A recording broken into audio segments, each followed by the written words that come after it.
What's up guys, it's Fabio here, and today we're going to be talking about the Logitech MX Master 3 mouse.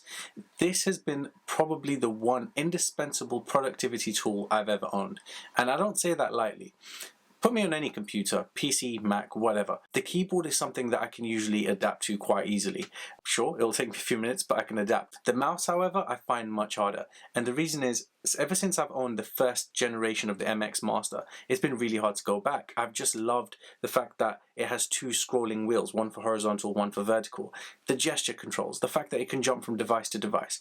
I'll go into the details a bit later in this video, but just generally, the short version of this review is, it's the one thing I can't live without in terms of my workflow now. I really struggle. And so yeah, hopefully this video will help you make a decision on whether the MX Master is right for you. Should you buy one for your workflow? Would you benefit? So yeah, let's just get started. Let's start with the scrolling wheels. I think that's probably a good way to go. So the horizontal one, that's definitely one of my favorite features on this thing. And it's simple. I don't have to go to that damn scrolling bar at the bottom of the screen and go side to side. I don't know about you, but it drives me crazy when I have to go back to an older mouse and have to do that. So fortunately, this thing doesn't make me have to do that. Side to side, done. Then it's the vertical scrolling wheel. So this has two functions. If you press this button here in the middle, you can go from a ratchet sort of design where it will click, click, click as you scroll down the page. It's very controlled, and through the Logitech software, you can customize just how much it scrolls at any given time. But then you've also got like an infinite mode. So if I press it again, just listen for this.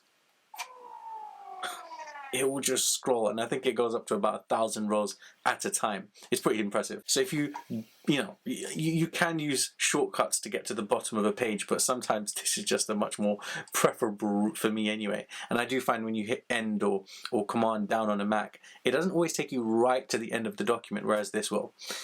So those are the two scrolling wheels. Big favorites of those.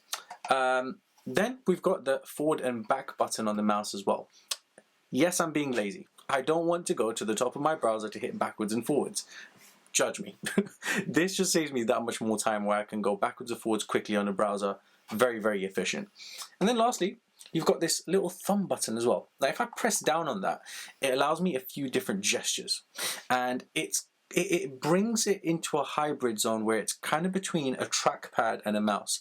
So if I click on it, it does like the app expose, so I can see everything I've got open on my desktop at one given time.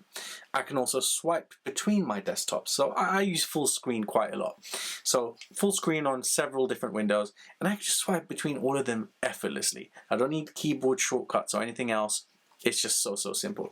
So that sort of shortcut element is very useful for me. Then let's talk about how you can use this with multiple devices. That for me is a big deal. This pairs with both the Logitech receiver, that little USB device you can just plug into any computer, or Bluetooth. Now because I've got three different devices I can pair this with, I've got number one set as my Mac Mini behind me.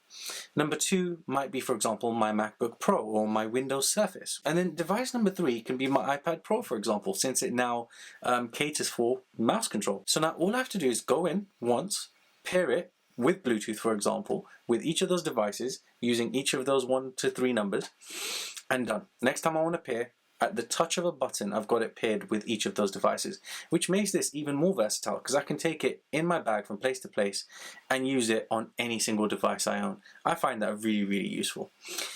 And then lastly, you can put it on any surface. You don't need a mouse mat, and it will work so fluidly. I know I'm sounding like a fanboy right now, and I promise Logitech has not paid me to make this video, but genuinely, all these things I've mentioned are things that I do use day in, day out, and I've got so much value out of this. Now I want to talk about the one downside that people will find with this, and that is the price. Now it's funny because just in my last video I talked about the Logitech Crayon, and how that compares to the Apple Pencil, which costs £120. This costs £100. So think about it. For £20 less than the Apple Pencil, I am getting a productivity beast. It's going to just enhance my workflow drastically. People wouldn't flinch at paying £120 for an Apple Pencil. In most cases, they would, just because it's Apple, they'd pay for it. But if you were to put me in a position where I had to pick one or the other, this wins all day long. And it's because it just saves me that much time and makes my working day that much more efficient. Barring the price, barring the fact that it's £100, can I really fault it in any way? No. Love using it. Highly recommend it, whether you're a working professional or a student. I think it's versatile. I think the battery life is great. It works with Mac and Windows, and from a usability perspective, it just makes my working day that much more effective. There you have it. Those are my thoughts on the Logitech MX Master 3. I hope that helps. But what do you lot think? Do you think it's worth paying £100 for a mouse like this? Would you personally get enough value out of it to justify the expense? Let's talk tech. Let me know in the comments. And for now, guys, I will see you in the next video. Take care.